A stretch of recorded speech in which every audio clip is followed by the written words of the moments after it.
Yes, welcome back to the Sports Show. Of course, Friday night is a big night here in Adelaide. The SANFL final, one of the final games, the prelim final. Glenelg up against South. Now, they met in round 15. Yep. Glenelg only got them by 18 points, so it's not as clear-cut as people think. Yep. So, for you boys, Friday night footy at Adelaide Oval will be fantastic. Brilliant. All right, what are you tipping? I'm tipping South Adelaide. South Adelaide for you? I'm tipping in South Adelaide, yeah, because I think the Bays have got a bit wobbly. Right. They've got a bit wobbly since their trip to Alberton.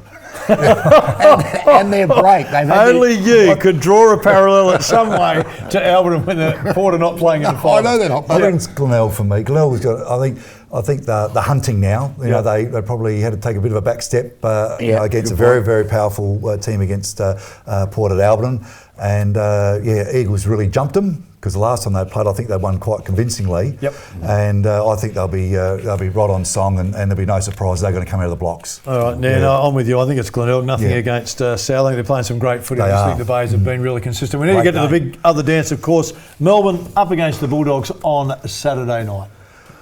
Bullies. The Bulldogs. Go you Bullies. Right. I think no one to stop Bontempelli? No, I just think if the Bulldogs play like they played against Port Adelaide in the prelim, they're awesome. They'll win. Yeah, they'll win. Okay.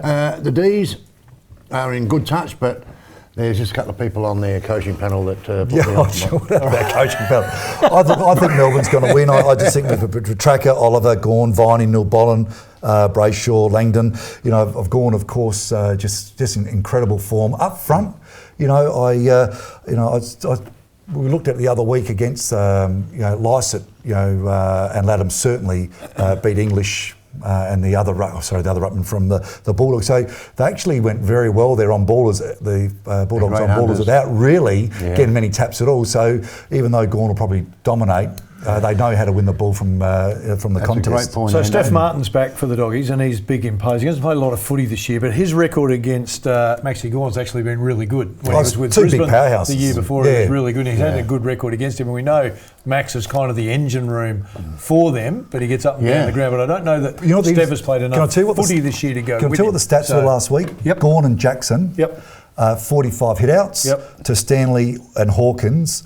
And there was one or two others that had got a couple of hit-outs to 43. Yep. So Melbourne didn't dominate the ruck at all. No, it's what Max does around the ground. Exactly. Goes forward and takes those that's big the marks, really big key. Comes back and he's the stopper. He's so versatile for them. If you can quell him in some way, I think you'd suspect that the Bulldogs are going to be better around the stoppages. You know, I think that Neil Bullen's really come on the last month. He's having a bit of a purple patch, and Viney's really got in some great form as well. You got Salem, and the difference I think could be, I just think Ben Brown's ready to kick a bag. He's been so class the last close the last few months. Yep.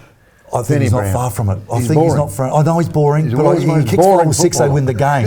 And I think he could do it on the weekend. So you're going for who? You're going for the Doggies? I'm certainly going for the Doggies because I just think they're better around the ball. I'm going for Melbourne. I'm going to go for Melbourne because I think Choco Williams has turned them around. So I'm laying it. And Simon Goodman's done a ripping job. We should also say well done to Travis Boak as well for the Jim Steins Award for the community. What about? I mean, I know you're going to agree with me here, 120%, but the club as a whole were absolutely outstanding. How well Ollie Wine spoke after the acceptance was absolutely fantastic. And then of course, Trav Boak to win the community award. As a whole, the Port Adelaide Football Club. Had a great year. Oh wow! Had a good year. Just you couldn't be prouder of a South Australian club to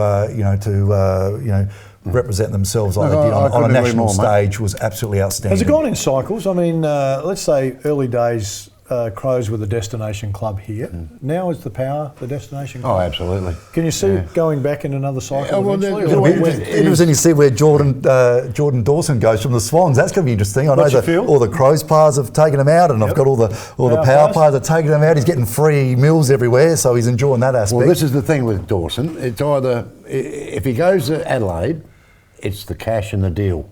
Okay. Because if you looked at both clubs right now, you're a 24-year-old who wants to play finals footy, you go to Alberton, don't you? Right now, because. All right. So what are you saying? You're saying he's going to Port or he's going to the Crows? Where's he going?